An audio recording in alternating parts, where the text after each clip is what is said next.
What's going on, everyone? Welcome to the Last Call podcast. I am your host, Arthur. For those of you who are tuning in from the Bourbon and BS podcast, I appreciate all the love and support and welcome in.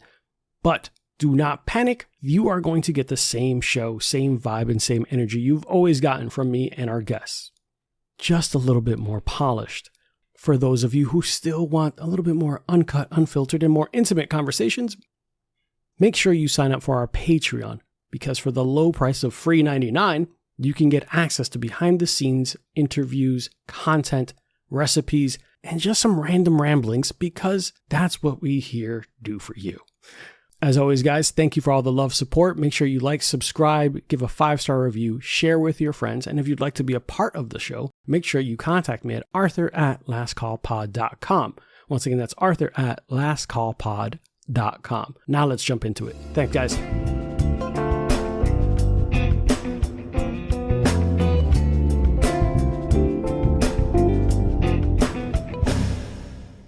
All right. Wow, David.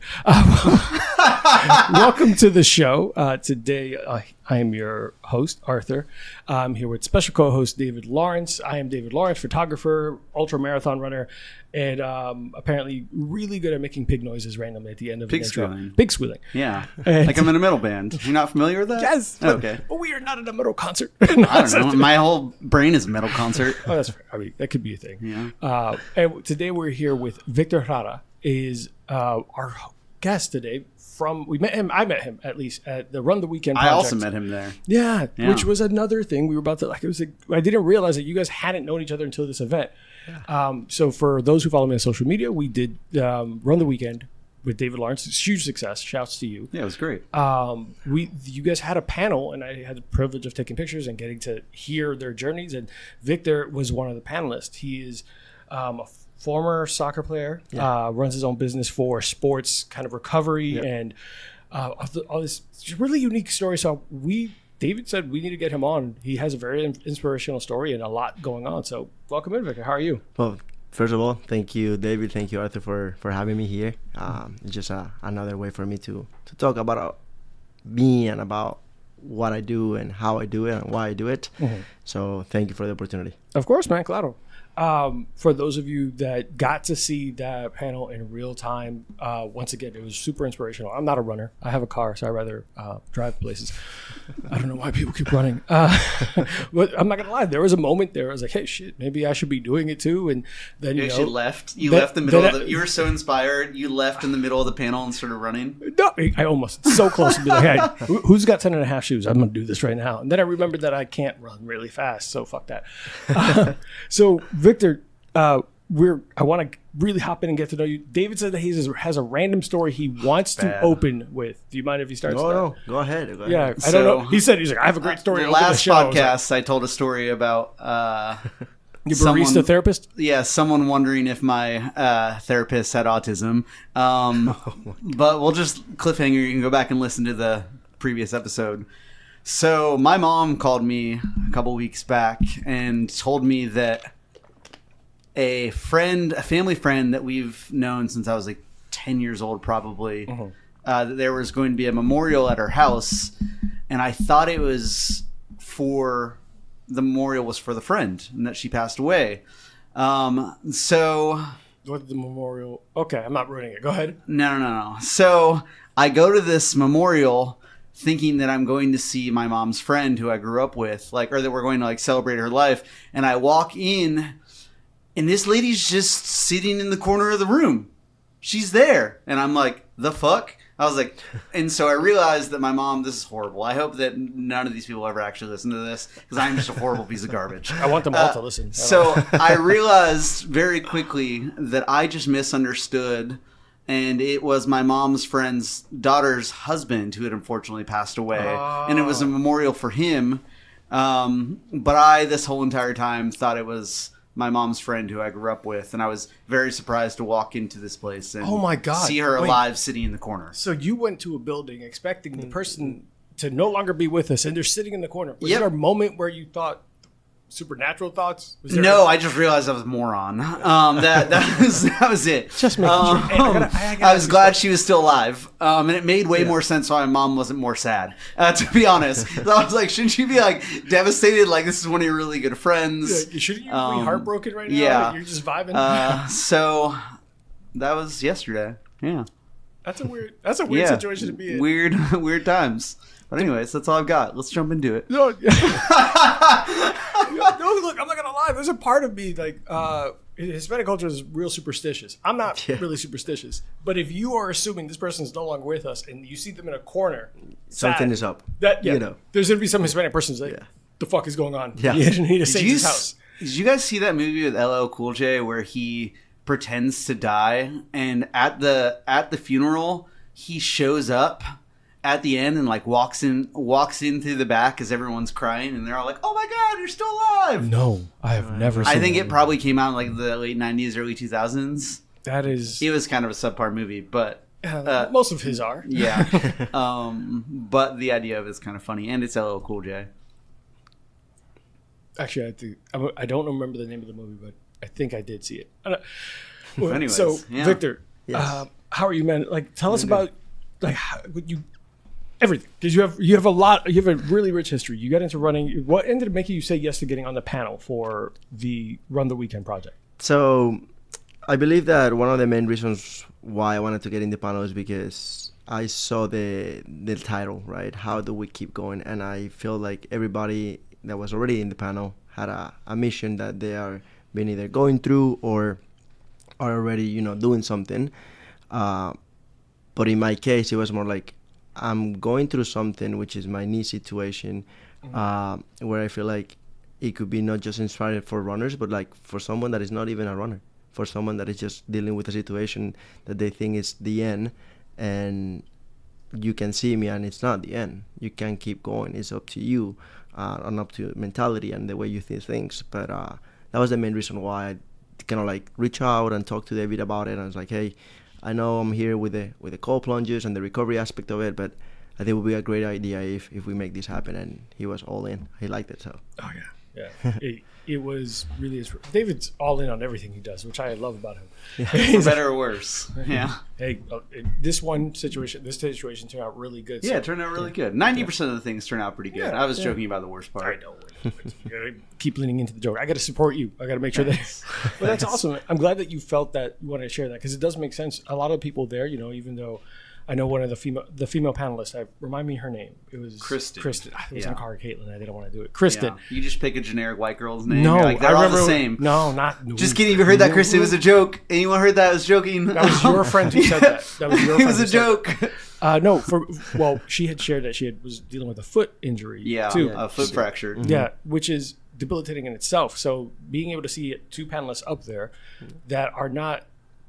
Let me go back a little bit. It's very frustrating as someone who's not always to be someone who's not generally always in great shape to see like all these Instagrammers on all these fitness influencers like who don't have injuries, who don't like it's easy, just get up and do all this stuff, blah blah. You never get to see the recovering from injuries. Yeah, you don't get to see the dark side. Yeah. So for you guys to be able to share, like, keep going regardless of whatever you got going on, and how bad you. Tell us about the injury. Was it a tear in your MCL and ACL? Yes, just ACL, complete tear, and bucket handle tear, meniscus. What's a bucket handle tear? So the meniscus, it goes in between the tibia and the femur. Mm-hmm. So what happens is when I receive the impact on the middle part of my leg, the meniscus end up on the opposite side and doing like this. Goddamn! So basically, the bucket handle tear because it ends up looking like a bucket handle, right? Bucket handle. And not a fun day at the office. I love doctors. Yeah. Simple last names of things. So that was what happened, and the doctor was able to repair it. He didn't have to remove it. So he just put one stitch in between and repair the meniscus, which for longevity wise and for later on when I'm not longer playing at a high level or just want to be running or doing something different with my knee, I'm capable of doing it because the meniscus is still there in a full shape. That's good. I'm glad that it wasn't something worse. Yeah. More than it was. It's still able to take good things out of it. could it be always worse? Yeah, I think that's a big thing to say. That there's a lot of times that. So I had shoulder surgery. Okay. Have you had massive? Oh, I've had an appendix removed. That was it. Yeah. Knock on wood. Yeah. Making sure. I got hit by a truck. Well, a big white van, one of those like work vans, rear-ended me. Did you get money?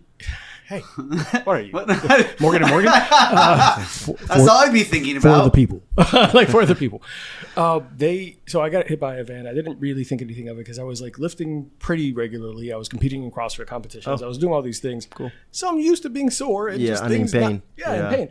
Yeah. When you do MMA, you do these sports, there's a certain level of like a pain threshold you're used to.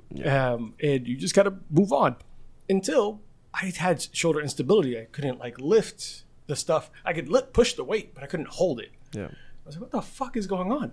Turns out I had 2 partial rotator cuff tears and my labrum was torn off, like clean off. But because I had big biceps and triceps and all this, a week of like feeling sore and having to wear a wrap and ice it, went back to normal. So I was just like, la la la la, ended up requiring a bunch of surgery. Yeah. But luckily, like you, it was able to be one of those surgeries that you can kind of get back and do the things you enjoyed and all that stuff. So Yeah. I'm still, recovering. Last week was 3 months post surgery, so it's pretty recent. I said right now I'm no longer using the brace, the crutches, and walking. The pace of walking is a little bit better. Not running or sprinting or jogging yet. But it's coming along. Yet. It's coming along. I think it's important to finish the sentence with yet. So your mind starts thinking that there is, something else coming up your way. And yeah, I'm looking forward to continue improving. Swimming, it's been helping so much. It feels more normal too. The first day I swim after the surgery, it was terrible. I didn't feel like I knew how to swim or the coordination wasn't there. But like after a couple of weeks doing it, was like, okay, it's coming along, it's looking better, So yeah, I'm happy that I've been able to improve and progress. It hasn't been easy, but it's part of the process. It's not linear, perfect, but in the high and lows, you still see the benefits of it. That's awesome. I'm happy. I'm happy. And for those listening at home who didn't get to see it, this man walked up limping and he said, "Hey, do you guys need help carrying anything?" What are you doing? Like, no, go in the house. Like, Definitely a psychopath. Yeah, he was so ready to just lift whatever crazy Pelican cases David had. Well, there was 2 things that I was going to say. One is I also noticed we're going to make Victor feel uncomfortable, and hopefully you'll agree with me.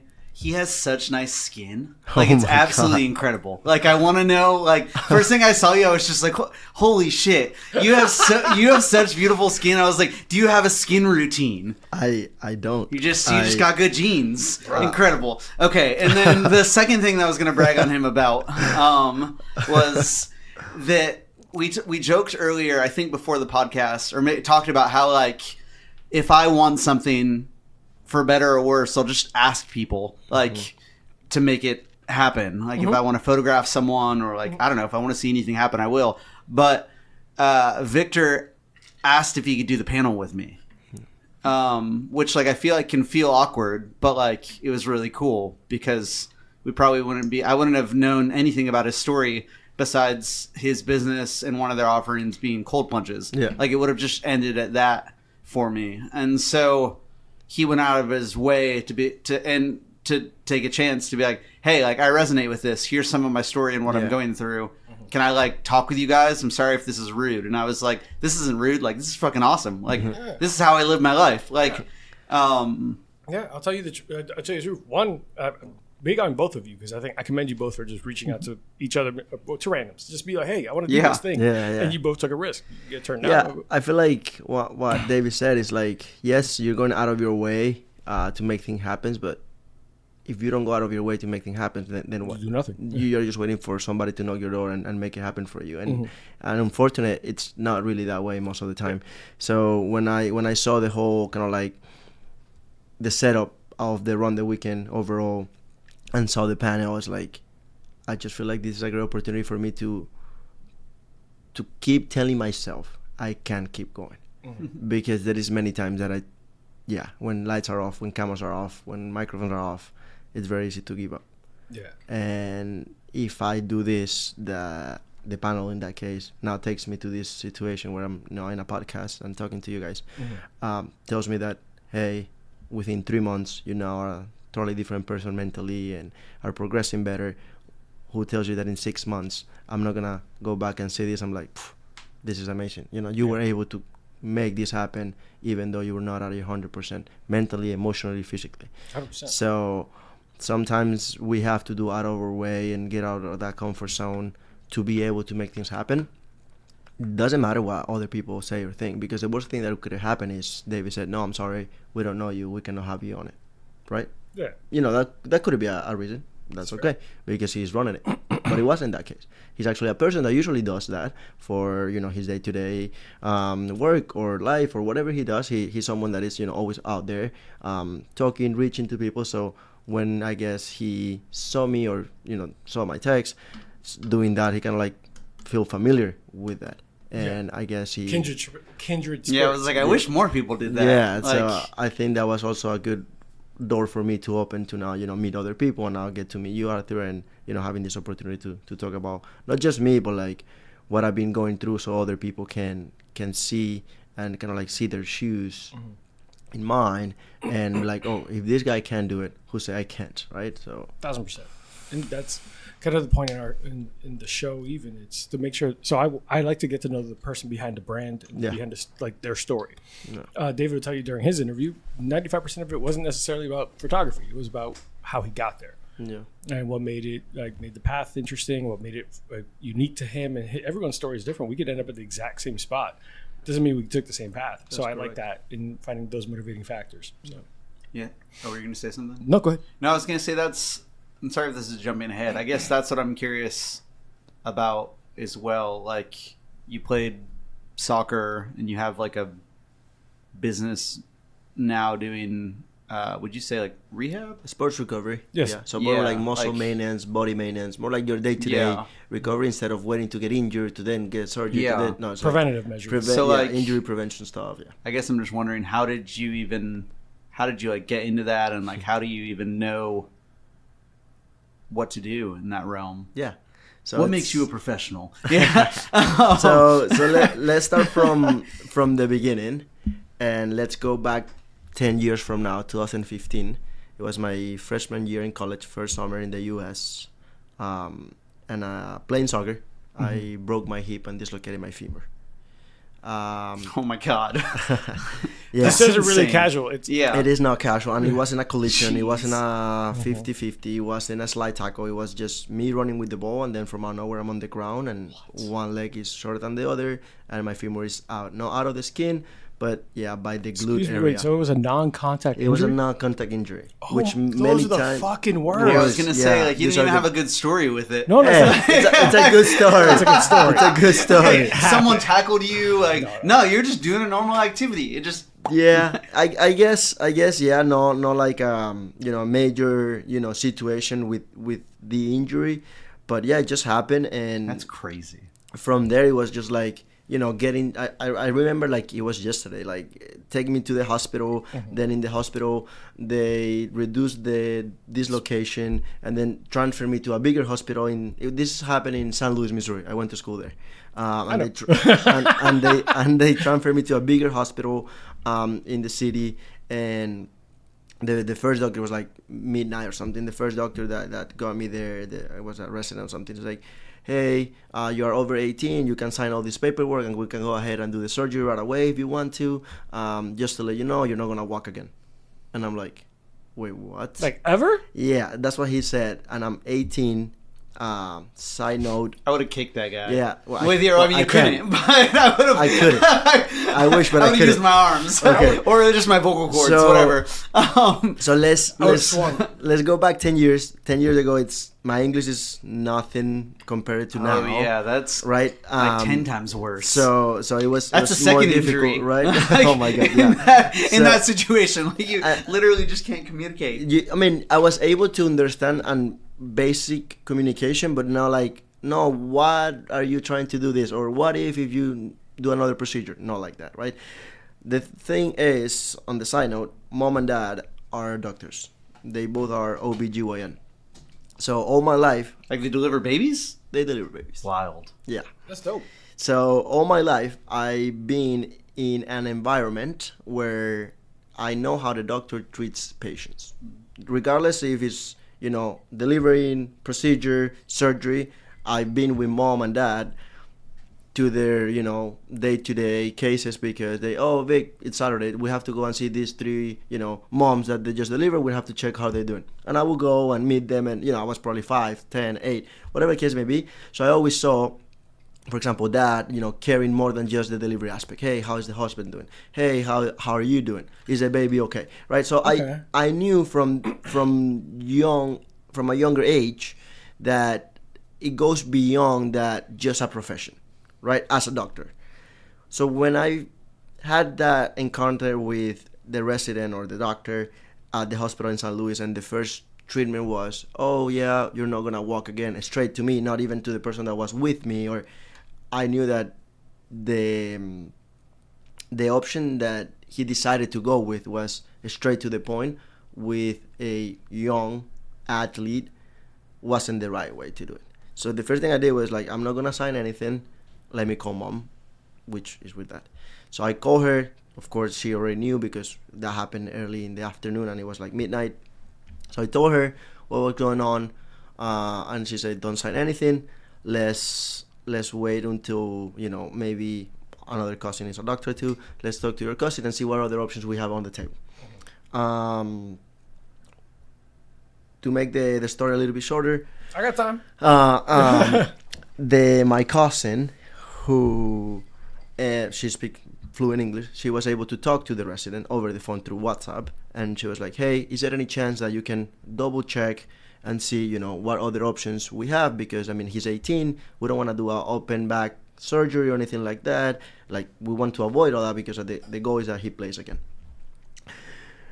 Somehow, he agreed to double check and do, before surgery, double check my hip and everything. But literally, I have a picture of me getting the anesthesia just boiling because I don't know what is going to be the decision in the OR. So the last thing I know is like he's going to do a surgery and might not be able to walk again. So I go into the OR and I don't know, 10, 20 minutes later, I wake up and I remove the blanket right away and I start kind of like palpating everything on my legs and don't see anything. And don't feel anything, so I'm like, okay, this seems to be a good thing. And then a nurse walked by, and the only thing I saw was like on my right leg, it was like a Jess on Sharpie, and on the right side, like a big no. That's the only two things I remember seeing on my leg. And then when the nurse walked by, I was like, hey, what happened with my leg, my back, whatever? It's like, no, your hip is stable. You're not gonna have surgery today. You're gonna have a new doctor tomorrow. So Thank God for your cousin. Yeah, I know. So we're Catholic since we were kids, and I'm a huge believer of God and especially Virgen de Guadalupe, which is a Mexican virgin. I'm not Mexican, but devoting to her for a long period of time for now. And I remember praying to her since the moment this happened to surgery and post surgery. So all this time, when I ever tell people the stories, like I think it's a miracle because it doesn't make sense that from 1 hour to 3 hours later the hip's stable and this surgery is not really happening anymore, right? So 2-3 days later, I had a new doctor who said, "Hey Vic, we are gonna have just a small arthroscopy, remove the bones that are were broken into the impact, and with physical therapy you probably will be walking again and playing again within 7 months to a year." And That's crazy. with that being said, Very different. 5 months later, I was already actually I saw the pictures yesterday, and a month 23 days after surgery I was already juggling the ball on the living room in the house. I'm gonna need you to whatever you take for your morning routine. Can you like share that with the homies? Well, sorry. No, I mean, it wasn't a morning routine. I just feel like you cannot defeat someone that never give up. Yeah. And I think that's who I am without knowing that. Like, I'm a very stubborn person when it comes to making something happen. And for me, it's always been the passion to play soccer. So I believe that having this big injury and at a younger age was like, oh, this is nothing. It's just been injured. I just have to, rest and do my therapy and all that. But yeah, 23 days later, I was juggling the ball already. Within 3 months, I was, swimming.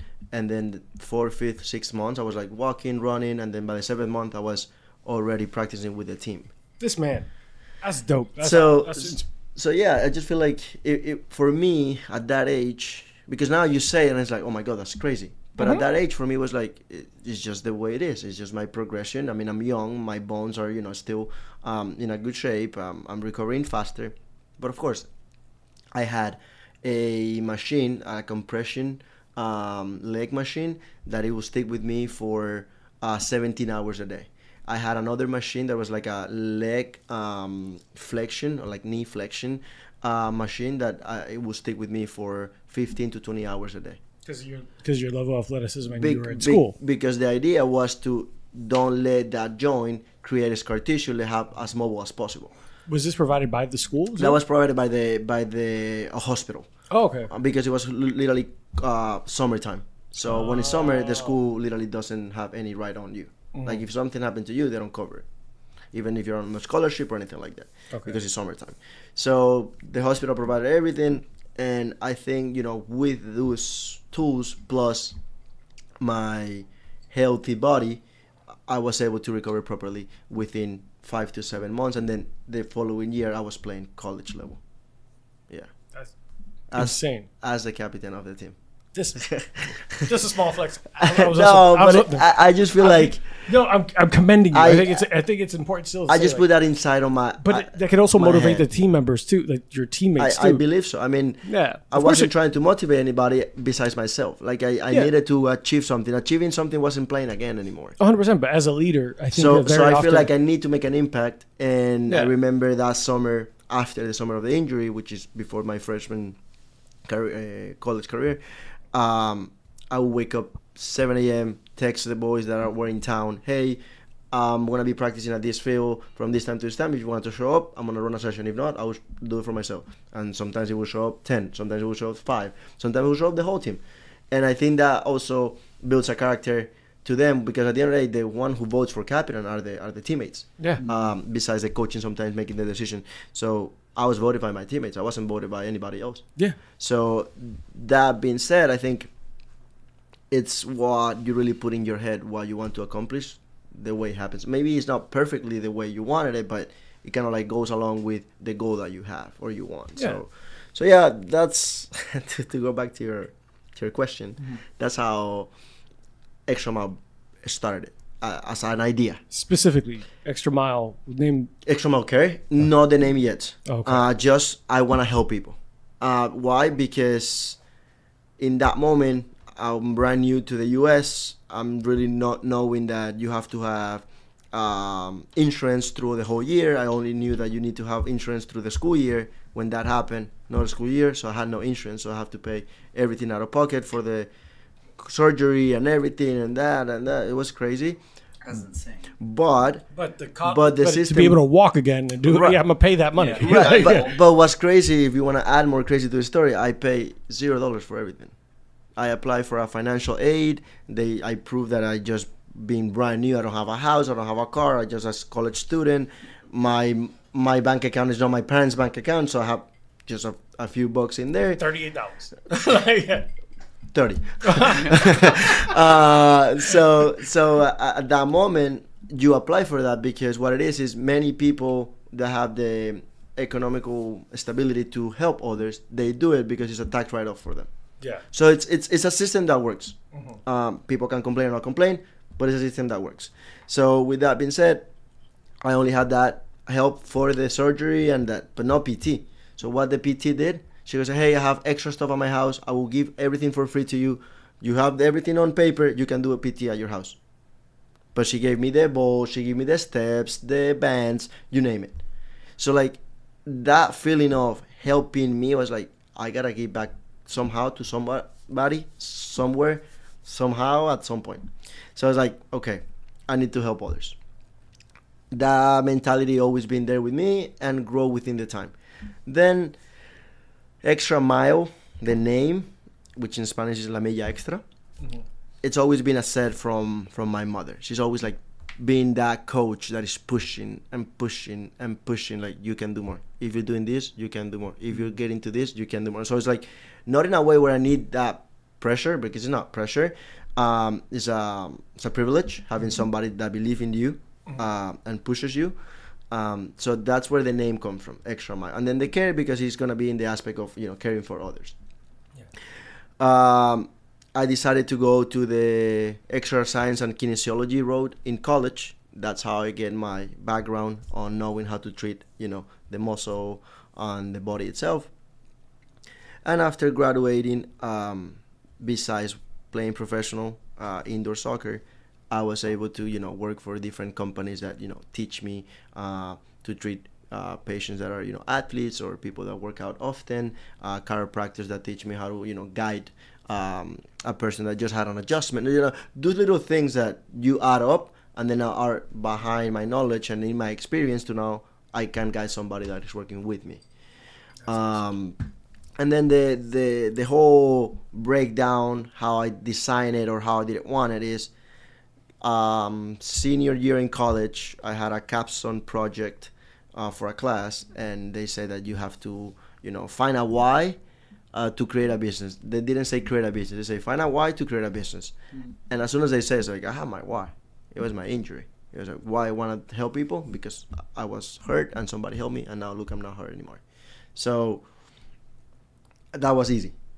And wasn't easy was building, the on paper, on the computer, like the business aspect of it. But that was the class for it. Whenever I remember that I tell my classmates and my professor about it, they will say like, this is the strongest why I have ever seen, because many of the whys were like as major setback from, not passing a class and now passing the class, or, I roll my ankle, or which is not less important than my situation, but like this is just beyond. I mean, we're talking about like not walking again to now trying to help others because you're able to walk again. So that's how I started it. And then also wanted to mix the extra mile and not having a studio or a store or a center to drive into people. So driving the extra mile to help you. Driving so like it kind of like matches. So you would everything. Drive to. Yeah. That's at first, yeah. Yeah. That's a good way. I'm like, Yeah. The extra mile. Yeah. I'm gonna go to you to make sure I can help you. Yeah. So awesome. So yeah, that's kind of like it started, right? But then you will notice that driving 3 hours, it will take you probably only 2 clients. When if you stay in one spot, you can see from 3 clients to maybe 6 clients if they only do 30-minute sessions, right? So like now it's no longer, let's think about just helping. Now, if you want to help more, you have to have a stable business. And that's how it become more serious and more serious and more serious. And then I decided to, okay, now it's the right moment to have a store, to have a studio, or to, connect with the right people to have that, right? So with that being said, I just kind of like, I did steps. Every step count. It wasn't a major step. It wasn't a small step. It was like, and now I'm no longer driving. And now I'm, a small setup here. And now I have another setup here. Oh, now any longer, no more setups. I'm now doing a studio in Winter Garden. Like, right? So in my experience, it's been not just talking, but also doing. Yeah. Because it's easy to say what you want, because it's good to say it. But at the same time, you gotta do something. Yeah. If you want the latest car that the Ford just came out with, or whatever. Ford, come on. Well, I don't know. I don't like cars, but it doesn't matter. So whatever takes me to point A to point B, I will take it. So what's your favorite brand? Of what? Cars. I don't care about cars. Oh, okay. I thought you do. But Okay. I just want to joke about the Ford. He did send me, when I asked for a photo of himself for the panel to promote it, he did send me a photo with a Porsche. Okay, so I look, how are you going to say you don't care? Like, fuck cars, but here's a photo of me with a Porsche. Well, I look pretty good in that picture. Victor. He did look good. Okay. Even better with a Porsche. If we remove the Porsche, the picture is 9 out of 10. If we put the Porsche, the picture So is you care? It's, the picture is 10 out of 10. I'm not here to judge if you care about cars. Okay. But you can't say you don't care about cars and take a picture with a Porsche. Hey, it was perfect timing. fine. Good outfit. It was, look, Boston, appreciate it. good outfit, North End, Italian vibes. Hey, you gotta do I'm it. not mad at it. I'm not mad at it. I just wanted us to be consistent. Consistency matters. It does matter. I'm fucking with you. I'm good. Okay, so I have to give you a hard time. okay, so if you want the latest Porsche Which I don't. on the I want an market, old one if I get okay, one. okay, All right. you have to start somewhere where Yeah, of okay, course. I need to save money or invest money, so Yeah. at some point I can buy it. Yeah. Or rob a bank. Or not do No. that. Yeah, no. I'm way too dark to be doing that. I'm never getting out. So in that moment, I feel like that's the main thing. Like, Yeah. do stuff. Like even Yeah. the little stuff. So yeah, that's how everything started with me, and continue to happen because it's gonna be. It's little steps that get you to the bigger thing. It's Yeah. consistency. Yeah. I just said it jokingly, but consistency true, is it's key. true, Yeah, it's true, it's consistency is key. You can't decide, I'm going to get to point Z and try to skip steps. Yeah. You're going to fall right back. And consistency doesn't have to be always perfect. That's No, important. no. Like Show up consistency every day. consistency doesn't mean about always having the perfect score, always having the perfect amount of money to save. It's like maybe this month you couldn't save the $50, but 25 is better than 0, right? So little things like that matters because showing up every day is what really determine on the bigger Yeah. picture where you at. The person who shows up every day is well ahead of the person on the couch. Yeah. Significantly ahead of the person on Yeah. the couch. I actually, sorry to interrupt, but I just saw a video about this sports psychology guy that he mentioned. Why does the athletes, meaning runners or soccer players, baseball players, only want to do good or focus on the game day? Most of the time, you mainly focus on the run, mainly focus on the day of the Ironman happens, mainly focus on the game time, or that's one day out of the week when you have the other 5 or 6 days to train. If you focus on those 6 days, there is nothing to worry on game day or competition time. And many times we don't see it that way because we've been taught that competing is everything. And it is everything. You have, as a pro athlete or as a semi-pro athlete, competing is everything. But to be able to compete or make sure that competing is everything, you have to show up Monday to Friday and put in the work like you're competing every day, and then show up on game time and be like, okay, I can do this. Me and my team or me and myself can do this. Yeah. So it's important to mention that because many people want to be successful or are looking to be successful. I consider myself that I'm always chasing to be successful. I'm not seeing myself as a successful person. So what I try to do is try to enjoy the process, which is hard, but I try to. Or at least I repeat it to myself. So I believe it more often. We're going to take a break, but I do want to give credit where it's due. Like my fiance recently, a couple months ago, I think anytime that you're doing something you're passionate about, you're your worst critic. So personally, I was like, this video's not coming out great. Like this lighting's trash, blah, blah. Yeah. But I made a goal, like every day I was going to record something. Every day I was going to mess with lighting. Every time I was going to experiment with a technique, do something different just to have to see. I said, now I gotta, and she caught me and called me out, which love her for it. Yeah. I said, fucking have to go in there and make a video. She's like, you get to do a video. Yeah. She's like, if you say I have to do a video like it's a chore, you're not gonna love it and it's gonna come out trash. You get to do something you're passionate about. I'm like, relax. And she's like, you get the privilege to do something you want to, and every single day you try something new. If it doesn't work, cool, you learned what doesn't work. She's like, but don't approach it like you have to fall. She's like, you have to fall in love with the process. The process is going to fucking suck. She doesn't say that because I curse way more than her. She's like, well, the process is gonna suck. Get in there, get through that, and get better. Like you're not gonna be an expert tomorrow. Because I would see videos and see these reels and see these things, and I was like, I want to get to that. I want to get the videos like that. I want to do the cinematography type of things like that, just to get better at my craft. And I would look at it, and she's like, "Then fucking practice." What the fuck? Don't be coming in here yelling. But we'll take a quick break, and when we get back, we're going to dig deeper into not only your business, but just what it does for athletes and all this, and just kind of what you're offering there as well. But for sure, be right back, guys. Hey guys, here at the show, we ask that you follow 3 simple rules that'll save your night and possibly your dignity. Rule number 1, don't drink and drive. Seriously, Uber exists for a reason. If you wouldn't trust yourself to build IKEA furniture after 3 bourbons, you definitely shouldn't be behind the wheel. Rule number 2, avoid Amazon one-click buy. Drunk you thinks a medieval suit of armor is a great investment. Sober you, not so much. And then try to explain it to your credit card company then. And finally, rule number 3, do not text your ex. Look, they had their chance, and you deserve better. No one ever found happiness at the bottom of a 2 a.m. I miss you text. Move on, hydrate, and remember. All right, guys, we are back. So we did kind of skim by a couple things about Victor's time in college as a soccer player, because there is a pretty crazy story about he wasn't able to walk, might not have been able to walk again, and then became the captain of the team, and he's holding like, hey, who wants to do some extra training? So here we are.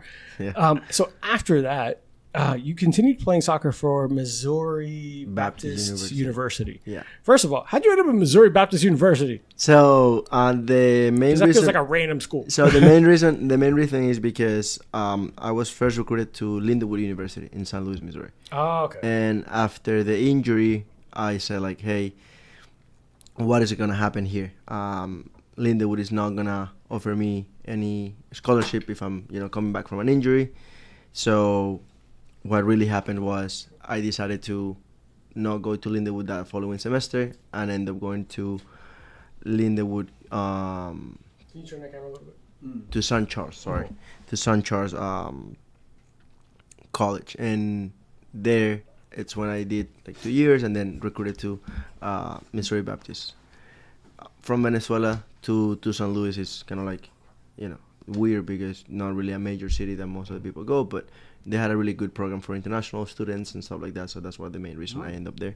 And then the full ride, they offered me at St. Charles College and Missouri Baptist. So it was a great time for me to play for these 2 schools and, not just compete at a good high level, but also like to see myself capable of, doing more than just, play back home and assume that I'm okay or good at back home, also put into the test that, hey, I can compete somewhere else too, and with different nationalities, different teammates and coaches. So that was a great experience for me.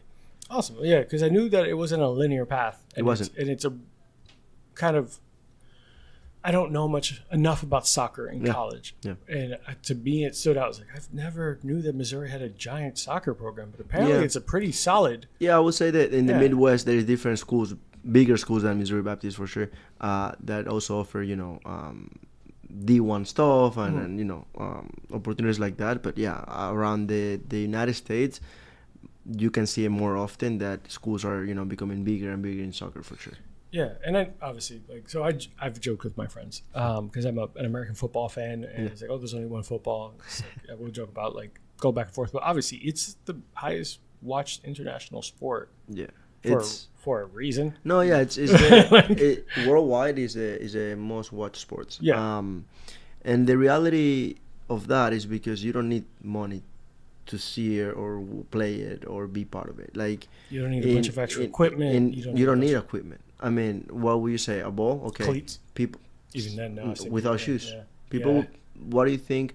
People from South America are so good sometimes. Yeah. Well, because the reality is that they play without shoes. 4 rocks are the 2 goals, and the ball. If they don't have a ball, it could be a bunch of socks, and somehow it ends up in a ball. Holy shit, that makes sense. And that's how you play. Not gonna lie, it wasn't my reality, but that's the reality of many.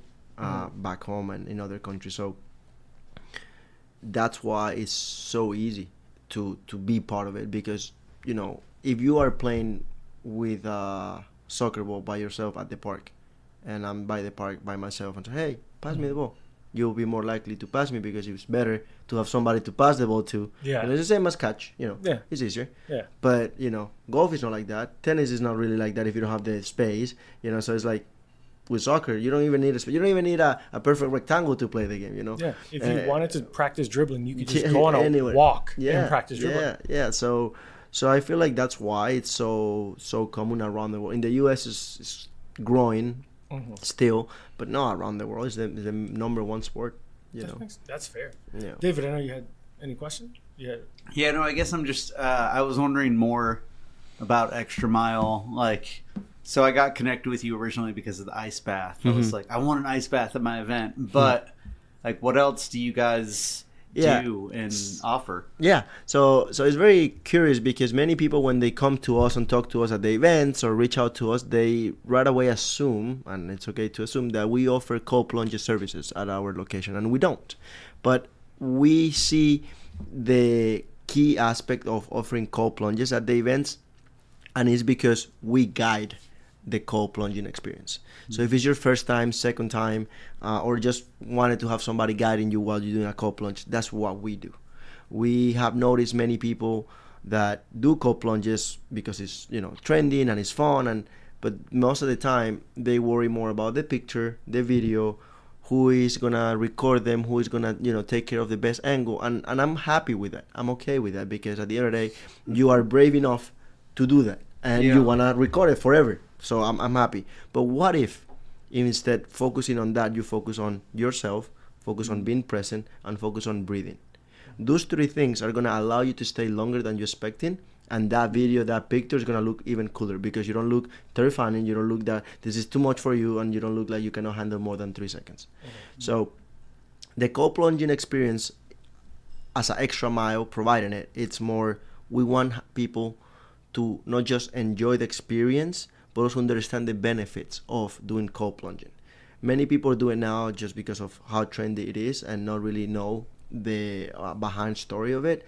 And I think that's where we come in place. We come in place knowing them the importance for muscle recovery, mental enhancement, mood alignment, and you know there is many of more benefits and services that we offer. But mainly, like, people, when they talk to us about it and then do the cold plunge, they're like, oh, this makes sense now. Oh, I know what to do now at home, or next time I do a cold plunge, I know what to think. Because the reality is, many people don't really know what to do when they're cold plunging, and they're gonna get out because it's freezing in their toes, freezing on their ankles. They don't know if, you know, a minute or 2 minutes is enough. And the reality comes to the time inside the cold plunge matters based on how cold the water is. It's not how tough you are. No, I can stay 20 minutes. Great. But maybe the water is 35 to 40 degrees, and staying 3 minutes will be the same thing as staying 10 minutes. So why would you suffer extra 7? Oh, you want to be mentally more strong, you want to be more resilient? That's a different aspect of the recovery. But it's no longer talking about muscle recovery. Because the muscle recovery really happens after you get out. When you are in there, what really happens is your body goes on survival mode. If we need to cut your arms and your legs and you need to leave tomorrow, you will leave. It will be a tough life, but you will leave. And that's what really happens inside the cold plunge. Inside the cold plunge, your body goes on survival mode. So it's only blood flow to the vital organs, brain, heart, lungs, only receiving circulation and blood flow to those organs. No to the limbs, no to the arms, no to the legs, because you really don't need them in a survival situation. When you get out, that your body start getting back to that regular temperature of yours, that new blood rushes to the limbs, and that's what repairs the muscle tears, helps or enhances the muscle recovery. That's what, and really, people will see it. If people get to be present and realize what's happening, they'll feel the rush. Sure. You know, that blood going to their limbs. And that's key, because now people are like, okay, now I can do this at home on my top. Sure, you can. It doesn't have to be anything fancy. It's perfect, you know. Oh, that is not super convenient because you have to get ice. Sure, but you're doing the recovery that you're expecting. If you're sore, most likely next morning or that night, you don't feel sore as much, right? So the important thing about this is science backed up all those things. And with science backed up all this type of recovery, helps not just the athlete, but the regular person understand that, oh, I don't need to take pills to feel better. I don't need to, do muscle relaxers to feel better. There's some occasions for sure that, your body might need more than just a stretch or a cold plunge. But if you're just an athlete that regular basis are under training and you need, something to recover, this is a great tool to do so. So that's one thing that we offer at the events, but not at the studio and Winter Garden. But it's a great way to communicate and connect with others, because the moment that we inform them about the benefits and the good things about it, they stick to us. And what else do you do? Actually, this is what we do. So it's the perfect way to make people understand that recovery is not a one pill thing. It's more like many things that you put it together, and then that might work for you, that doesn't work for me. Sure. That might work for you and doesn't work for him. So that's why we are doing these events where we put out our cold plunges, not just to marketing or company, but also to make people understand that cold plunge is one tool of recovery. I know that on your site you also utilize compression, like it's those inflatable compression boots, boots, and all those. Yeah. You also have wraps. It's not just boots too, right? Yeah. So what we have at the studio is the compression boots. They also have for the arms and the hip, but at the studio we only use the ones for the legs. Yeah. So when I've actually utilized those just because I thought it would. During the CrossFit times, we've had people come in from like recovery, like sports nutrition, sports recovery organizations. Different. We had a couple doctors and all that, and we got a chance to try those. And you also talked about it as being an integral part of your recovery from your surgery, right? Is that part of the reason why you integrated that into your business plan? No, not really. Because you might have been like, hey, I could tell you that this works. The compression boots that are in the market now for regular people like us actually come from the OR idea of putting this to patients that just have surgery so they don't have any clogs, blood clogs in their legs, arms. Oh, shit. Yeah. It's just, this is a more sophisticated idea presented to regular people. Increasing blood flow. And athletes and that. But if you take out the cool aspect of the brand presented to you and you go back to the simple of a machine doing compression to your legs, is avoid blood clot when you are not able to move because you have just surgery 3 days ago or a day ago. Oh, okay. So this is the transition for regular athletes. Not regular day-to-day people and athletes that need that recovery on a day-to-day because of the heavy loads and heavy workout that they do. Okay. And they don't have to have surgery to use this. Right. But they need that blood flow, that blood circulation, coming in and out.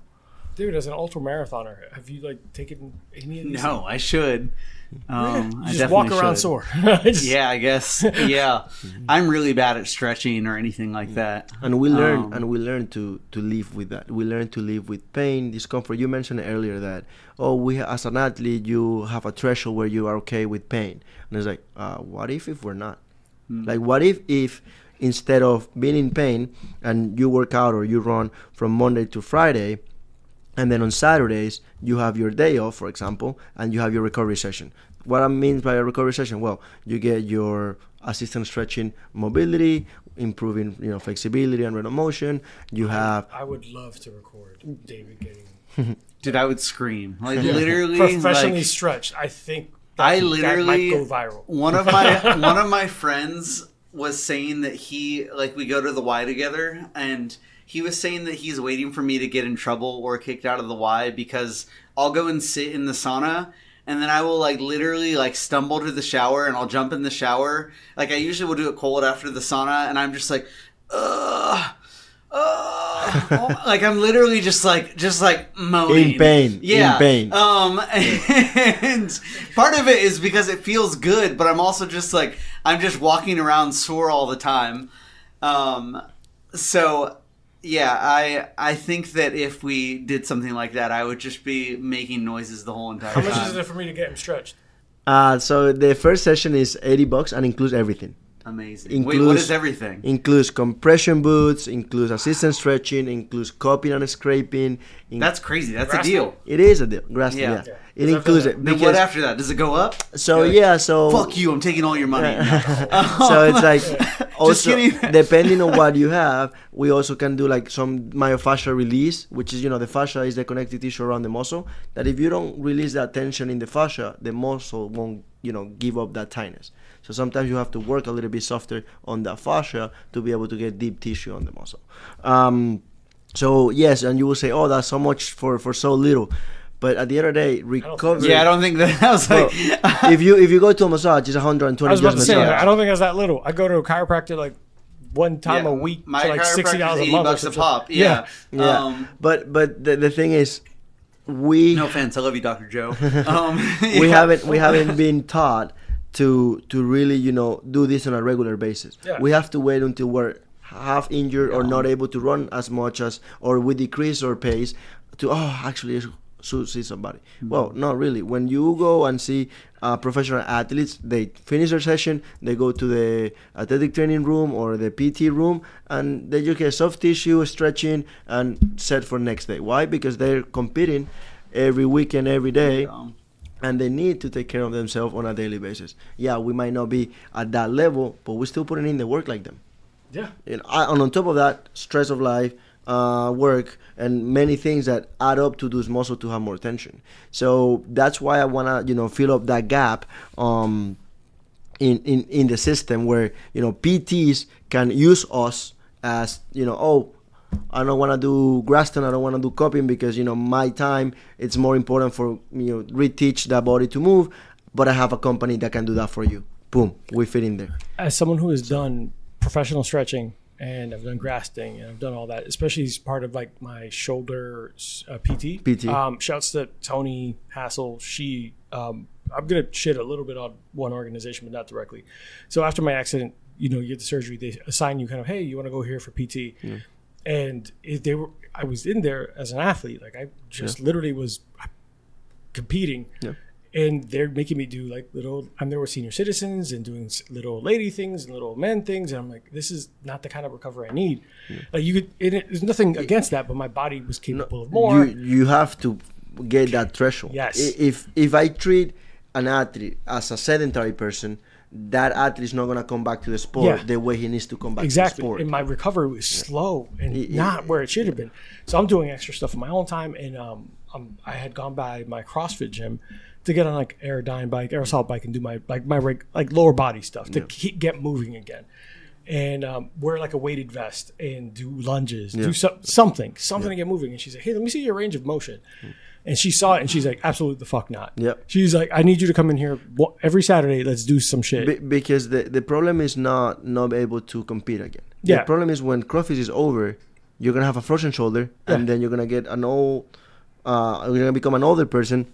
And your right arm is not going to be able to be functional. So now we're not even talking about sports anymore. I didn't even care about being a pro athlete. I just wanted to be able to function properly. And you have to attack that early, post-surgery, early injuries, because if not, then it's too late. And again, we are not the type of company that's going to take care of that because we're not PTs. We're more like that enhancement or, you know, myofascial release, assisted stretching, mobility.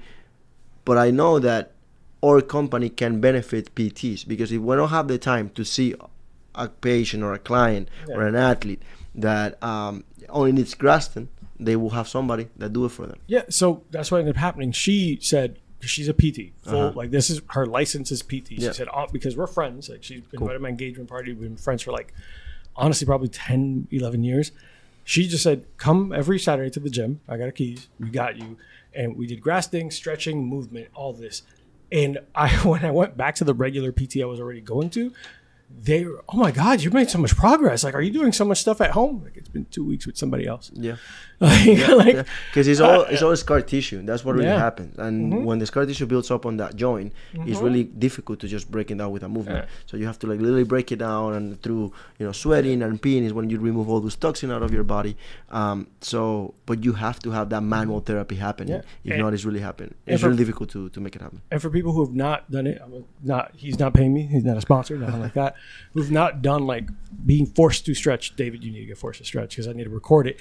I've gone to one of those stretch zone and like one of those places, and their system's unique. They basically strap you down to a table, and I have terrible hips. I squat heavy, all that, but it takes me like 20 minutes of warming up. Yeah. It's one of the worst parts of me. Hamstrings tight as hell, fucking worst part of me. Yeah. And they tie you down and just go to work. Yeah. My lower back stopped hurting. I was squatting heavy still. I was not feeling as tight. I was feeling more mobile. I was like, what the fuck? It fucking sucked the first, second, or third time. I was like, because you're so tight. You are used to that. Yeah. You're used to feeling tight. You're used to feeling, sore. Yeah. But the moment that you realize that your low back hurts because you have tight hamstrings and the tight hamstrings are pulling that hip down, and then now your hip is tilting forward, and now that low back is... Instead of like this, you're going like this. Yeah, and now the low back is forcing to be, more tight than usual, and that's why the low back is painful. But the problem is not the low back.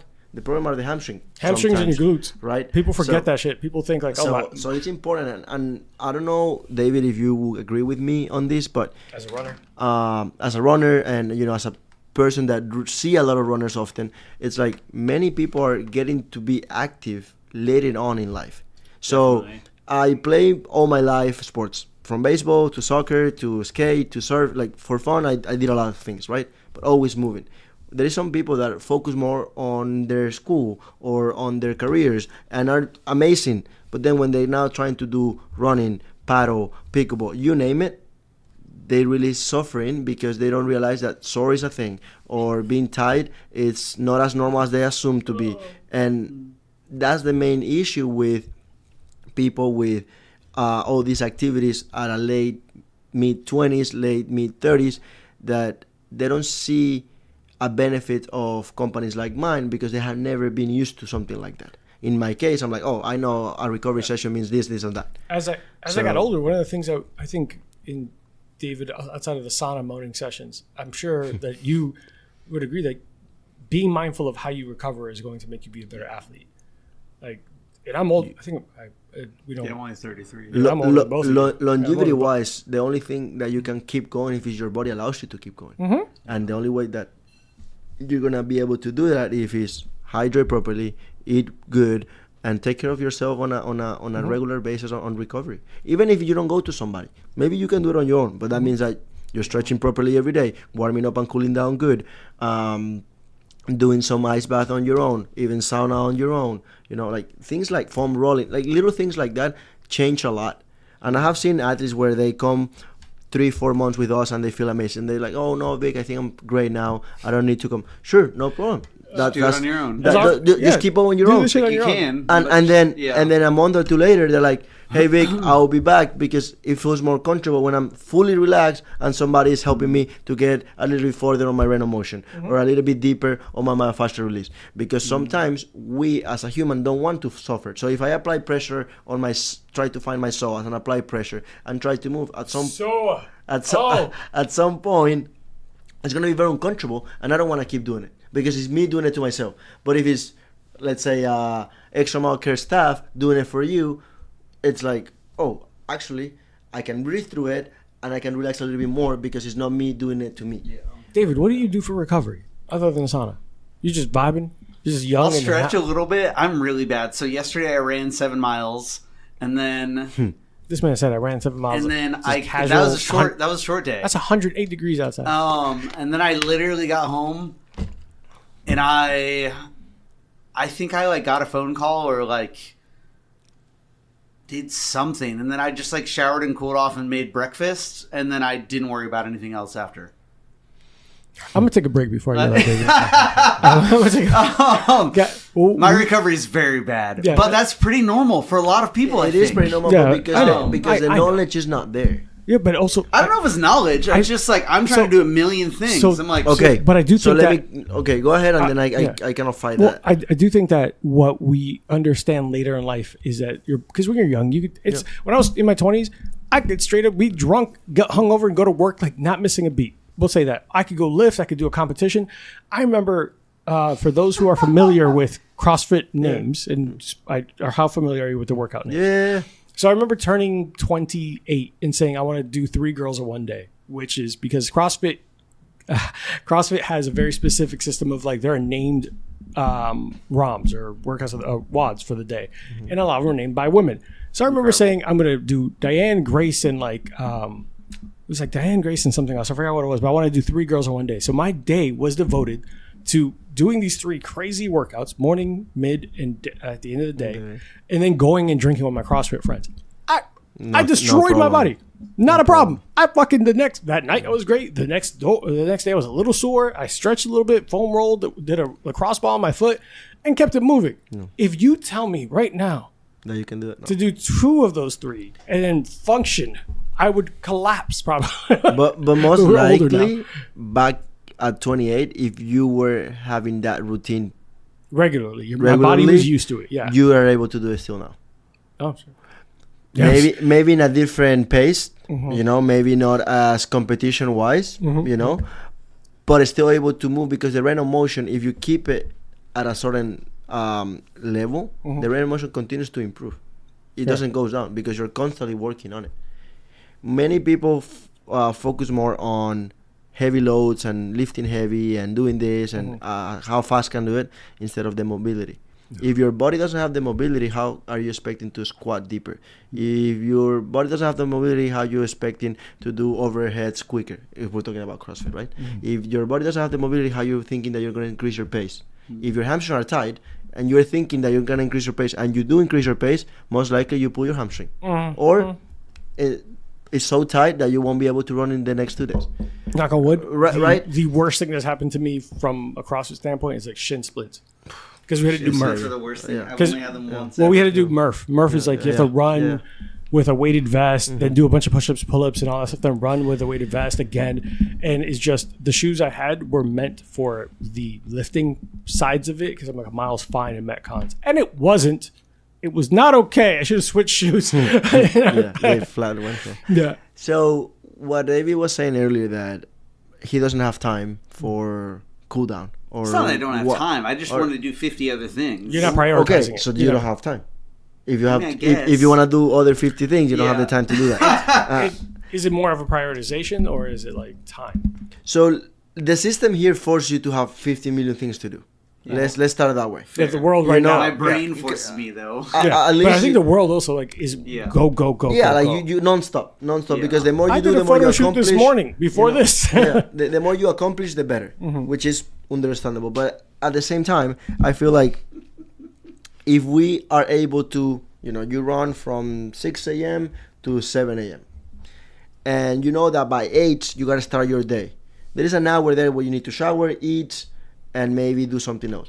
Instead of running from 6 to 7, if you run from 6 to 6:45, you have 50 minutes before that hour that is still in there to do other stuff, to cool down.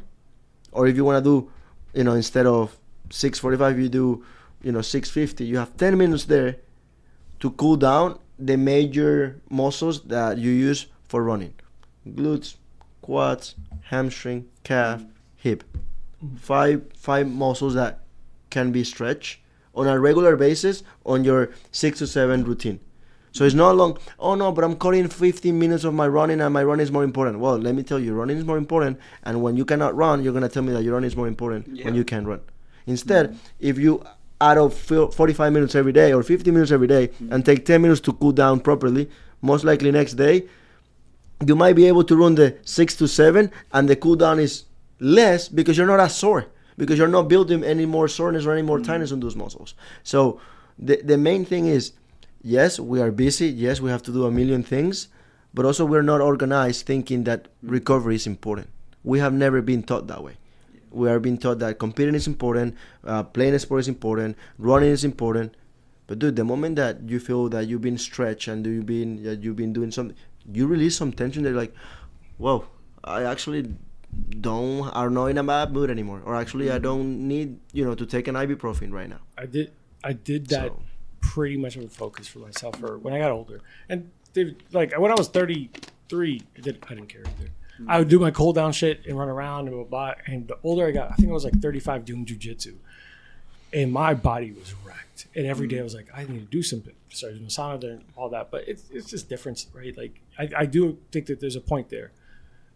I can't remember doing high school sports and being told other than, hey, do a cool down run. Yeah. Like it wasn't like go stretch. It was like go do a cool down run. Yeah. Like for wrestlers, we had to like stretch our necks. We had to do all that and make sure we were good because like you could break a neck doing that sport. Yeah. But aside from that, it wasn't like do a cool down run, go run with the track. The people who do track, just go jog with them. I was like, fuck? Okay, whatever. As the older I got, the more I realized it's more important for me, at least in my age. I can't speak for anybody else. For me, I know how I feel if I've warmed up, stretched. You can look around this room. There's a yoga mat in the corner. There's weights there. There's a lacrosse ball hidden somewhere. And there's a Theragun in that drawer. Yeah. I'm not fucking around about making sure I have this body at least later in life. Yeah. We're going to take a last break. We're going to close this thing out. I know it's getting late and it's rainy and it's weather's terrible, or I would love to. I don't want to keep you guys having to drive through the rain. Shouts to these gentlemen who drove through Florida fucking thunderstorms in the middle of the fucking day. And we have a random hurricane that apparently might be popping up. Aaron? Incredible. I don't know. You guys are not You were both the same. I don't know. I have a business that I need to take care of. So I'm still going to give a run tomorrow. I'm still going to go to work, but I'm just letting you know that this is part of the reason why we've been getting. So, you know what? We'll be right back. Hey guys, this episode is brought to you in part by Coach John Estrada of Run BMT Training, longtime supporter of the show and an absolute beast on the pavement. And for the record, this man just crushed the LA Marathon. And if you're looking to level up your running game, John's the coach to get you there. That's John with no H. Trust me, he's going to correct you. Whether you're training for your first 5K or tackling a full marathon, Run BMT, the coach is there, and John will have you running smarter, faster, and injury-free. So if you need expert coaching, hit up John at blackmattertraining.com and tell him I sent you. Now, he might not give you a discount, but he will make you a better runner. Again, that's John at blackmattertraining.com. Now let's get back to it. Thanks, guys. All right, guys, we are back, and as we're starting to get to like the tail end of our show, we do want to ask more about the business and what you got going on and kind of the plan in the grand scheme of it all. I know you recently did the event for Run the Weekend, and like you did this for free. Well, they helped me covering the ice, and gas money. Okay. So I was grateful for that. The idea is to. Well, I know David had a question about it. Go. What's up? Yeah, no. So it's like not just.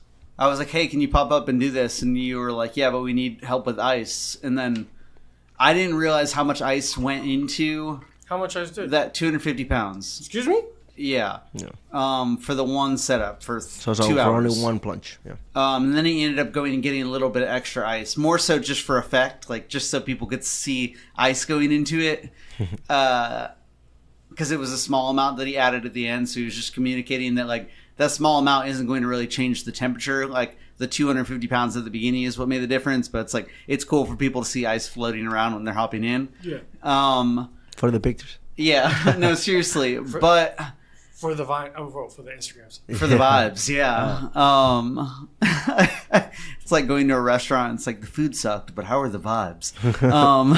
But the thing I was wondering about is you do lots of events where you set up places for free. And I've found that I do similar things as a photographer where for, years, almost every week, I'll do some form of free photo shoot. Whether it's just like me doing something with someone for fun, one-on-one, or popping up at a bar or a coffee shop and literally just offering free portraits to people. And you can someone can look at it from an outside perspective and say like, what is that actually like doing? Like you're not making money. Like you're just showing up and giving something away. And so I'm wondering, after even watching you the last couple months, like I've seen you do dozens of events, how much is that actually like helping your business? Like, do you feel like it is? Like, are you getting clients, or are you just purely having connection with people and getting your name out there? Like, what has that been like? Yeah, so it's a great question actually. The events are a great way for us to not just marketing who we are, but also build relationship. Every time we do events, we collect the emails, phone numbers, and names and last names of people.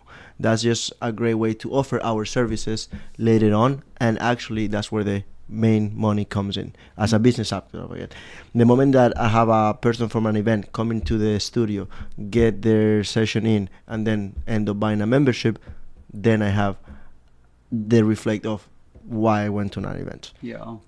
What is important for me is now, thanks to do all these events, thanks to connecting with all these people also work for different brands or companies. And now I just can announce that we're going to do our first event with Lululemon in less than a month. So that's for me a kid that started with a dream in college is now collaborating with Lululemon for an event. That's crazy. That is crazy, and it's just the beginning because we opened our location not even a year ago. 2024. Yeah. So, but we opened the Extra Mile LOC in 2024, but we opened the location a couple months later. So it's been probably mid-September is when we opened it, like fully the center and start receiving clients. So September of this month will be a year fully, and you tell me that in less than a year already making connection with Lululemon. I take the free events because most of the time I do adjustment with basically, they cannot cover me, the whole package. They can only cover the ice. Okay, sure. The first time only cover the ice. If you want to keep doing events with me, at some point I'm like, okay, now look, I have a staff. I have the delivery fees. I have the gas fees. I have the ice logistics. Then we have an option for them to, okay, if you want to continue to do events with Extra Mile, this is what you have to pay. Or if you don't want to pay this, that's fine. You can still cover the ice, but don't expect us to do anything with the ice, pick it up, bring it down. Our staff is not going to be dealing with it, right? Because at the end of the day, it's not about just the business. The people that are with me, they need to be paid too. And that's what people don't see sometimes. They only see but it's just a cold plunge that you just put water and ice. Yeah, where did the ice come from? Who is going to pour it? Who's going to make sure that it's enough ice for the cold water to be cold enough to be recovery for the people that want to do recovery? Makes sense? So not just connecting with others benefits me, but it also benefits the brand on growing on social media. Now brands, bigger brands, reaching out to us to collaborate with them, even if it's for a small run club or for a small community. It doesn't matter because if I reach 10 small communities, it's like reaching one big community, right? So for me, it's more this first year, it's putting my name out there. And then when everybody knows about us, it's our moment to be like, okay, now if you want to do events or collaborate with Extra Mile, this is what we need to do. If you want to be part of Extra Mile staff, volunteer, this is what you need to do. If you want to come to the studio, this is the requirements you need to, need or have. Yes, it's not easy. It's not easy being out there because it's not 1 hour of cold plunge. It's maybe 2 hours of cold plunge, but we have to be there prior to set up everything and after to break down everything. It's like 4 or 5 hours of work, and it's me and 3 other people. And it's not easy, only have them like, oh, don't worry, I won't pay you today. Oh, no, that's money coming out of my pocket to cover those expenses. But it's the process of me understanding that this is bigger than just an event. This is bigger than just me thinking, oh, it's just this month or it's just this year. No, it's the beginning of something bigger than me. Yeah. So it's a process. I'm okay dealing with that process, but I'm not okay giving my work on my knowledge or my time for free. And that's just, one-time collaboration where only ice is covered. Sure. Second time, third time. Oh, sure. This is what we have. What would you like to do? Oh, no, we'd rather the free stuff. I'm sorry. I cannot help you. Sure. Makes sense? Yeah.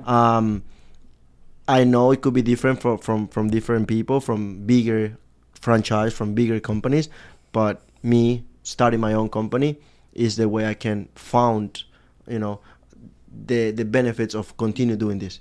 Because if I continue doing this for free or for low money, it's not really gonna cover what I need to cover to, when I'm not there, who is gonna run the show?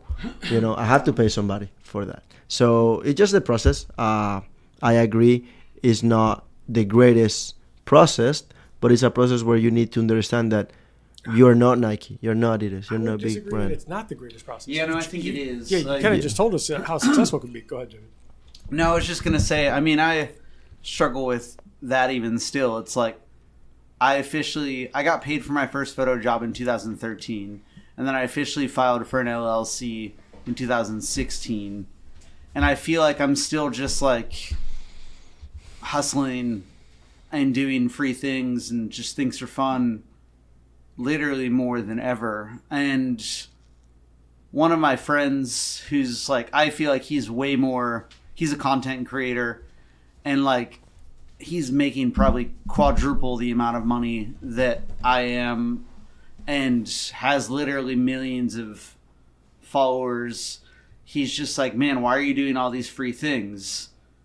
And for me, it's just like, I don't see, unless I'm just like stupid famous, I don't see a world where I don't continue just like doing things for others in some capacity. Doesn't mean I don't have client work or don't get paid for things, but it's like, right. unless like I'm literally like Brad Pitt or like just someone that like can't like even look outside or think about going outside without someone showing up, it's like I'm gonna keep giving away stuff to get my name out there. Like, and so I guess that's why I ask that, because I think that it's beneficial. Like, it is beneficial to a certain point. That's what I want to come with. And that's when I mentioned that not the greatest process, because when you transition to now charge, people are like, oh, now you think that you are somebody, or you now change. And it's like, well, no. But I think there's things it's just more knowing that the process is not always going to be freebies, like you cannot just give away only your stuff. Yes, it's a great way to put your name out there, but how many times are you going to put your name out there with the same community? Yeah. Only once or twice. Then after that is, if it's the same community coming at you and they already say no to coming into the recovery room because they feel like they don't need it, well, okay, perfect. But now the events have to be paid this way and this way, because now I see the benefits of having now a wellness events rent company of the Cold Plunges, and I'm okay with that. Yeah, I'm okay of transitioning from not just running a studio of recovery. I'm also running a rent company of Cold Plunges. Totally fine with it, because transitioning from one to the other is not like I'm forgiving about something to do that. No, it's just like together they go along, one for the events and one for the recovery studio. So that's what I wanted to say when it was the greatest process, because at some point you're gonna have this tough discussion with somebody inviting you and thinking that just because they have 20,000 followers they can assume that your work or your time is not valuable, and then those 20,000 followers are going to reach out, and it's like, no, they're not. The 20,000 followers might, like the video or follow the page, but it's not going to be fully intent where you are an influencer, where if you say, go get a session here, they'll come and get a session here. Makes sense? They have to trust you. They have to understand who you are. They have to know where you came from. All those things have to be aligned for someone to come to you at some point, right? So that's why instead of thinking about followers or big brands, it's more like, let me do my part of putting my name out there, and then at some point I show what I have to pay for this to happen. If they agree to reimburse or just pay them in advance, sure, by all means, let's do it, let's make it happen, because it's been happening. The events that we have done, not all of them are only being people covering the ice or the the delivery fees. Some people have paid me full price for my time, my staff time, the rent, the ice, and the delivery. Sure. And I'm telling you that I started this with the Cold Plunges no longer than 2 months ago. Yeah. So now you're telling me that after all this happened with opening a business, now you're telling me that I'm able to invest it in Cold Plunges with my name on it, with my brand on it, with business name on it. Sure. And now I run them and do events around Orlando, Florida. I take it. Yes, it's not easy. Yes, you might have to adjust here and there, but that's kind of like the way to, I believe, is the way to do it. Okay, I like it. I think that there's something to be said if you did run into a situation where, this is completely hypothetical, if you ran into a situation where you worked with a partner and it became mutually beneficial, where you were getting the influx every time you work with them, there might be something that's a symbiotic relationship that we built from it. But that would make sense in that moment. One of these creators that I follow, he says he does one of the ways that he gets behind the scenes, he gets to film and create content at locations and events and all that stuff, is he's like, I'm creating content for them. I give it to them. They let me in behind their doors. So I get in somewhere for free where I needed the content anyway, and I would have been having to pay to get there. And they get some high quality content. And then that means that their friends that are also content creators or other venues are all that get to see that and go, I could work with him too. And it turns into they start trusting him more. Exactly. But that's the perfect way to get your name out there. Not expecting to always ask for money and just assume that, because at first let's face it, at first you are, if not afraid, you have the maybe the decision of, should I ask for money? Should I, right? Yeah. But then with the transition of understanding that your time is valuable, your knowledge is valuable, then you kind of like realize, okay, it's not about asking for money. It's about presenting an invoice or presenting a project where this is what we do. This is how we do it. Are you in it or you're not in it? And that's it. And I think I'm thinking of it not as much as like people inviting you to things as much as just like a lot of times I'll just go out and do things on my own. Like this Friday, like I'm literally just, I wanted to try out something new with my like workflow for editing, but I needed people to photograph. So I'm literally just popping up at a coffee shop and doing like a free photo Friday, like where it's like anyone that's in that coffee shop can get free portraits if they want to sit for a photo. But if like the coffee shop just hit me up and they were like, "Hey, can you come and pop up?" I would probably be like, "It's going to be this amount of money." Right. I guess that's what I mean of just like putting, like, I get what you're saying, but like just it's different when someone invites you to something. Because you'll add to their event, like, yes, I think a value. You add a value to the event. I think you should try and charge for that. But I also think, like, there is something to be said about when you can just, like, setting up your stuff in a public place and just giving things away, like, on your own. I don't know. Yeah, I think so. It's a little bit different because we're comparing a little bit of something called photographing and it's not costing me $250 to but my time, but I'm not having to pay for the ice. But like, I don't know. What I'm trying to say here, I do want to say, but you have a decade the equipment the equipment that costs at some point costs you that, right? You had to or get more. The equipment, you had to do the editing, you have to do the time, you have to pay for the program, you have to pay for the it's totally present that it has the value behind it. I want to give him more because he wasn't giving himself the value. No, you have to add the value to your knowledge, your experience, and the work that you put in. But what I was trying to say of the difference is different that when you want to do something for free on the aspect of pop up on a coffee shop, you don't really have to do much on, hey, let me take a picture here and there, when let's say that someone have a health condition and they want to, hey, let me just the insurance and liability and all that stuff. The backtrack on my end, it comes a little bit more difficult. When it comes to events, is you sign the waiver, you know that this is this, you agree to this, and you tell us that you are not under any condition that this could be harmful for you. Makes sense? So it is possible that I could do maybe workshops and I kind of like guide younger athletes or even or age athletes in proper warm up and cool downs 100%, because that's now just sharing knowledge and connecting with others. I 100% agree to that. But actual recovery, actual manual soft tissue therapy, I wouldn't. And not because of the money aspect. It's more because what if? What if something doesn't go right on a person that doesn't really agree to come to you? You came to them and now something wrong happened. I was about to say there's a liability for sure in your industry. And that's why you have to be a little bit more careful when those things. And I'm okay with doing workshops and talking to people about me, the business, and how I get to hear all that. But when it comes to actually treating somebody, that's another page for sure. 100%. Because of the importance of how critical is not just the liability situation but health overall. I mean, you want to make sure that people are in a good shape all the time. So to avoid that, I rather just do the workshops and communicating about what we do, how we do it, and then if they decide to come, then that's another topic. That's fair. I think that's a very fair way of seeing it because of that back end thing that we don't always, like, I'm a podcaster. I don't have to worry about someone having a stroke here. I don't. That's not what happens. Or something coming back to bite me 6 months. It cannot buy you back. I mean, it can, because if someone says something out of pocket and it's but it's a different thing. Very different thing. There's no real health concerns while hanging out with me. I mean, other than if we get drunk. But you can't right now. But I know that we want to kind of close out.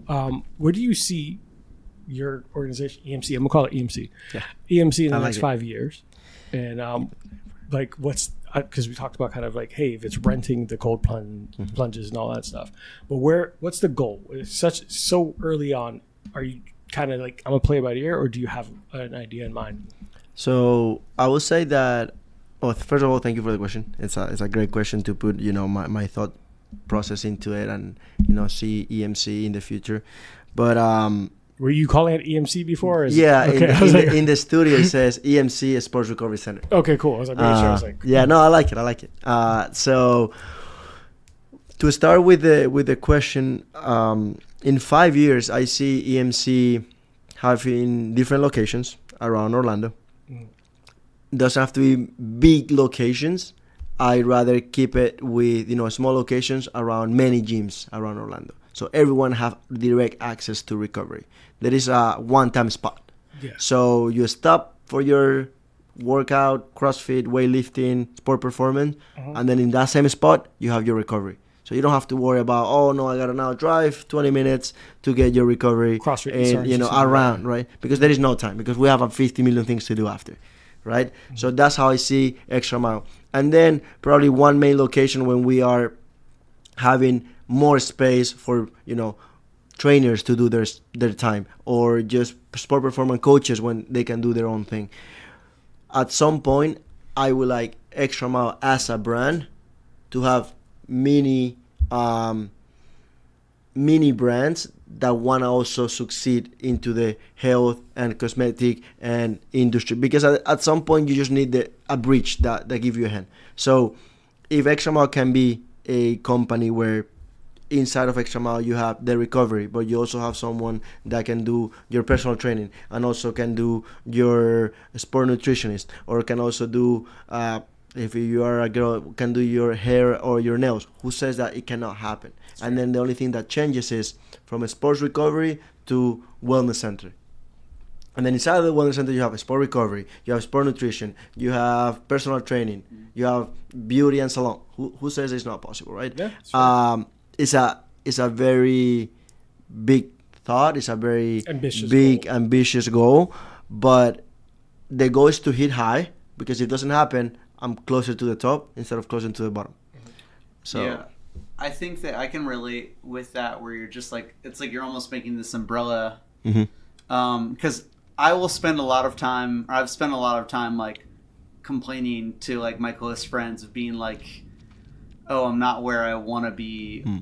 But at the same time, it's like, if it's a close friend, it's not complaining. That's true. But at the same time, like, similar to like what you're saying, like, I have this overall view where I'm like, I'm just going to be so well known that like I can just do 15 things. Like you mentioned, like the nail thing and then the recovery thing. Like it sounds funny, but it's like, I'm going to be good at photography. I'm going to be good at talking with people. I'm going to be good at running and whatever 5 other things I pick up. Yeah. And it's like the world, I think, generally wants to like sell you short on those things. Of course. Because it's just like, you can't do everything. And for people like me, I'm like, we may not be able to do everything, but you can do like 75 or 80 or even 90% of things. So the way I see it is, you don't have to do everything. You just have to build the community that can do everything. That's what I mean. Yeah. I don't have to be the one doing it. It may not necessarily be you, but you're helping to facilitate it. Well, at some point, there have to be a leader. There have to be someone that guide the whole project. And at some point, I would like to see myself doing that. Because I don't want to be always the one, on the recovery room, taking care of people, and at the events, do it. No, I want to be able to build a team where not just give them the opportunity to grow, but also teach them from my experience what to do and how to do it. So at some point, we can have, if it's 3 events at the same time happening in Orlando. We already do it. We had it on that weekend. During the weekend events, we had 2 events at the same time happening, and it was perfect. No delays, no problems, no nothing. So if I can do it at smaller scales now, who says that in 5 years I cannot do it in a bigger scale and add all these new things? That I'm going crazy and thinking about beauty, and I'm thinking, well, I'm just imagining what things can happen. Yeah. If it doesn't happen, I'm okay with just sticking with events and my recovery center. You better go copyright. It's funny. What were you going to say? I'm like, go copyright EMC Wellness Center before someone else. Because I think that would be a brilliant way of pulling it in an umbrella. Go ahead, David. Yeah, I just don't think that it hurts. I don't know, kind of like we talked about the panel at the beginning of this, where it's just like, how do you keep going? And like the panel that me and Victor and like a few other people did, And it all starts with like a goal or a dream, like anything that we're pursuing. And I think that, like yesterday I was running, like I joked about not stretching after my 7-mile run, but like I moved to Winter Park a couple months ago, and I live in just like a normal apartment, but literally up the street are like mansions. And like 3 or 4 of the like miles of me jogging, I was just looking at all these beautiful houses, and like all I could do was just like think about like wanting that one day. Like whether it's actually fulfilling, I don't fucking know. But the main point is like I was envisioning this in a way that I hadn't. Like it almost like set up like a future goal for me, and it's like that's how anything starts. Like having like this umbrella of things like you were mentioning, like, or anything else, like just starts from a simple thought or like vision. And I think people underestimate that a lot. They underestimate it because they don't have the thought process of believing in themselves, which is an easy way to start a problem within your life. Not believing in you, and not believing in you is not on one day. It's like a work that you have to do. Believing in you is you choose you every day, right? And it's not easy. It's easy to say, but it's not really easy to make it happen. But the reality is you have to see yourself owning that house. You have to see yourself owning that big EMC wellness. You have to see yourself running a big podcast where brands are asking you to collaborate with them, right? Because that's the only way you put yourself in that situation. When people close their eyes and they think about something, they not just think about something, they actually feel about it. You have to feel yourself knowing and wanting that and enjoying a breakfast in that big house and having a OJ and a pancakes there, right? Because that's the only way that you will see yourself in that situation. And what would you do? You might not be screaming to your kids, if it's kids there for breakfast. You might let them know that breakfast is ready and they have to come down for why? Because now you understand that screaming is not the way to do things, right? And they learn from a leader, from a dad, right? Or from a mom, a leader from a mom. It doesn't matter the sex on that aspect. It's more like knowing that owning the house is not just the achievement. Feeling to own the house is the really achievement. Because the moment that you feel it, it doesn't matter if you still live in the small apartments, but your behavior change. You now are more proud of being on those apartments, and more proud of being a runner, and more proud of being a dad, and more proud of... Again, we should high. We don't know where it's going to end, but we should high. Because that's the only way that we can think of nothing less than that. Because if we assume that it's going to be okay in the complex apartment, it's going to be okay with only, the 8 to 5 job, it's only be okay with, only one trip a year with a kid. We, as human beings, are putting ourselves short, are calling our life short, And again, this is easy to say, but it's a mental thought process. It's a mental preparation. You have to feel things even that are not there to at some point attract them more often. Fair. I imagined this when I was in college.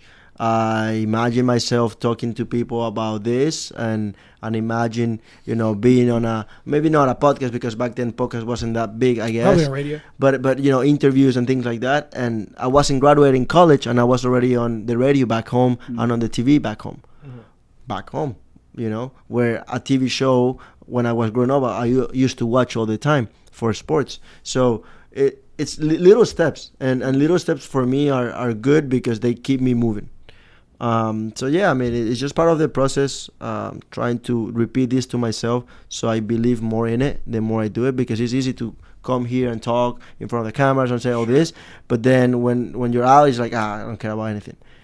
But it's kind of like, okay, I say this today, tomorrow I gotta repeat it somehow again and so again and again, and next thing you know, it's like, now the house is here, or now the car is here, or now the family is here, or now the trip is here, or now the business is here, right? But it's kind of like the way I see it, and that's my only recommendation that I can see from this conversation that we're having. I think that's important, because people always forget. There's a psychologist or something said that your brain's a lot more powerful than you think it is. If you convince it of something, it's going to believe it. If you convince it that you suck and you're mediocre, guess what the fuck you are for the rest of your existence? Mediocre. But if you convince it that, hey, this is completely possible, but these are the steps I need to take. Yeah, you could say something out loud, but if you don't take the action, it's not going to work. But no, you beat me to it because I was going to ask you what tips you had, but here we go. Just fucking start doing the thing and believe that you envision it and work towards it. Gotta believe.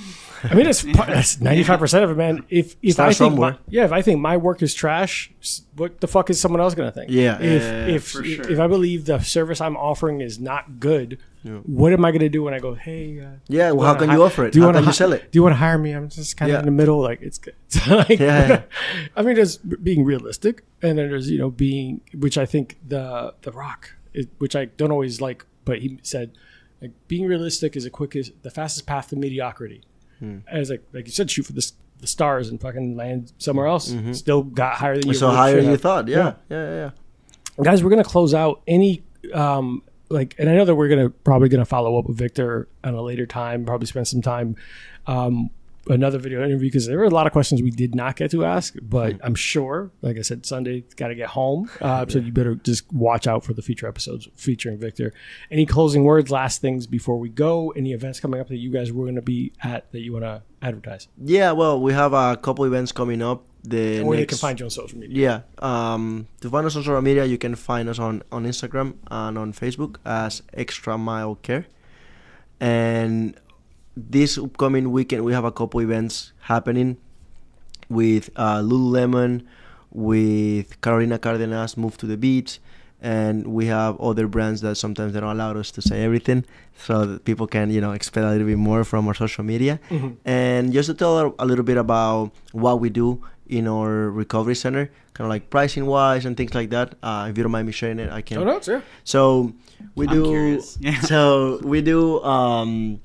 Assistant stretching, cupping and scraping, compression boots, and myofascial release for day-to-day athletes, all level athletes, from beginners to intermediate to professional athletes. And our pricing ranges go from $50 to $320 a month. So it really depends on what you need, how we approach the session for you. It's very direct and personalized for you. The first session is $80 and includes all services such as compression boots, myofascial release, cupping and scraping, and assistant stretching. But we really are going to use what you need to get you better. We're not just going to throw everything and expect that you're going to like it. It's more like specifically personalized and tailored for your needs.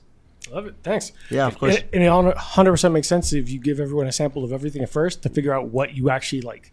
I'll tell you, I did cupping and I hated it. And I would never do it again. This didn't do anything. Yeah. But left me bruised, at least for me. It didn't help. Yeah, it really depends, right? Yeah. For everybody, it's not the same. We talked about it earlier. Yeah. Everyone's a little snowflake. Everyone's a little bit different. Yeah. So what I needed out of my recovery wasn't that. Yeah. But definitely, we're going to go ahead and make sure that we share your stuff on social. Awesome. Thank you. Whenever an event comes up, you let us know, and we'll make sure that we give it a shout. Sure. Awesome. Thank you, David. Anything you got coming up? No, this has been great. And I, most of the time, whether it's like my own interviews or anything else, I just like to give a good howl. So, and Arthur again is like, why the hell are you doing that? But no. It's fun. It's fun. It's become your sign off almost. Yeah. That's how people know you're on an episode. There's a random. But yeah, no, this has been fun. Hopefully we can have more conversations in the future where we're picking people's brains and getting to know their stories. And yeah, I hope people are just inspired to go after their dreams, be a little delusional, and shoot for the stars. Tell me, where can people find you and your photography? And if someone was interested in hiring you for portraiture photography, where can they reach you? Yes, so you can follow me on Instagram at I am David Lawrence, and it's IAMDAVIDLAWRENCE. My website is the same, but .com. My phone number, I'm not going to give you my phone number. I'm just kidding. But yeah, you can look me up there. That's a good start. Run the Weekend Project is a new thing that I'm working on, which is how I know Victor. I'm working on some different events and races. I'm hopefully coordinating teaming up with a barbecue restaurant to do a meatloaf run. That's all I'm gonna say. You can take your brain wherever you want. But yeah, look for a meatloaf run in the Milk District soon. What that means, you can figure it out. It's gonna be fun. But stay tuned. I have so many concerns. All right, guys. So, of course, support those who support us. Make sure that you check both of their sites out. Run the Weekend Project. You can't forget the project part. Is the Instagram. Yeah, sorry. Run the Weekend Project. Yep. Perfect. Guys, if you like what we're doing, make sure that you like, subscribe, share with your friends, family, enemies, exes. I don't care who you share with. Just make sure that they like and subscribe. I'll send it to my ex-wife. Yeah, send it to the ex-wife. That's fine. She can do, what is this about? It's fine. Listen to the episode. You'll laugh. It's be great. Make sure that you give us a 5-star review. That's the easiest way to support us. And if you want to listen to some uncut, unfiltered episodes, make sure that you follow us on Patreon. So it's Arthur at Last Call Pod is my Instagram handle. And of course, you could find us all over social media at the same handle. We're going to be doing some more cocktail competitions and a lot more like recipes and unique things to us. We're going to keep picking the brains of people that have a great background and unique story to tell. So like, subscribe, share with your friends, all that. Bye, guys. Take care. Stay safe. Thank you. And don't text your ex. Bye. Hey guys, today's episode is brought to you by Burn Termite and Pest Control. I first met Joe Byrne on Full Frontal Nerdy Show and decided to give his company a try. They have been the best pest service I've ever had, from flexible scheduling, attention to detail, fair pricing, and everything you love about a small business. I highly recommend Joe Byrne and Burn Termite and Pest Control. It's a family-owned and operated business with over 30 years of experience in termite and pest. You can reach Burn Termite and Pest Control at 321-297-7985. Once again, 321-297-7985. And let them know Bourbon and Bullshit sent you. Thanks, guys. See you next time.